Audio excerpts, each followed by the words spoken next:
Stéphane Artano, bonjour. Bonjour. Un président du Conseil territorial de Saint-Pierre-et-Miquelon. Parlons tout de suite du rapport Oléon qui propose de profonds changements pour Saint-Pierre-et-Miquelon en créant une collectivité unique. Donc, fini, selon ce rapport, les conseils de Saint-Pierre, de Miquelon et du Conseil territorial que vous présidez. Quelle est votre réaction ?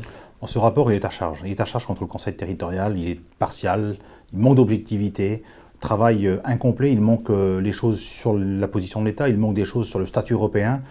Aujourd'hui, très clairement, moi, ce rapport, il ne suffit pas à engager une réforme sérieuse du statut. D'autant que je crois savoir qu'on n'est pas obligé de consulter la population et elle n'a pas été consultée face à bouleversements. Face à des bouleversements, c'est important quand même. Tout à fait, la population n'a pas à être consultée, ce n'est pas une obligation, même si moi je l'ai demandé à un moment donné. Certains y ont pris un engagement. Les politiques maîtrisent aujourd'hui le calendrier législatif et peuvent engager une réforme statutaire de l'archipel s'ils en ont envie. Donc il le ferait sans le consentement de la population, sans réellement savoir ce qu'elle pense. Je crains qu'il y ait un passage en force. Il suffit de relayer à Paris une espèce de consensus qui se dégagerait sur le territoire, parce qu'il n'y a pas de consensus aujourd'hui, mais le consensus, il peut se fabriquer. Oui, effectivement, il y a un risque de passage en force. Ouais. Mais pourquoi ce rapport alors finalement ? Et pourquoi cette volonté d'aller aussi vite et de passer en force ? Parce qu'il fallait légitimer une réforme statutaire aboutissant à une collectivité unique. La collectivité unique, c'est la pensée politique unique. C'est le fait de repousser l'élection du Conseil territorial à décembre 2017, pour m'empêcher par exemple de me présenter à une législative, parce qu'il y aura la loi sur le non-cumul qui m'empêchera d'aller sur 2 mandats.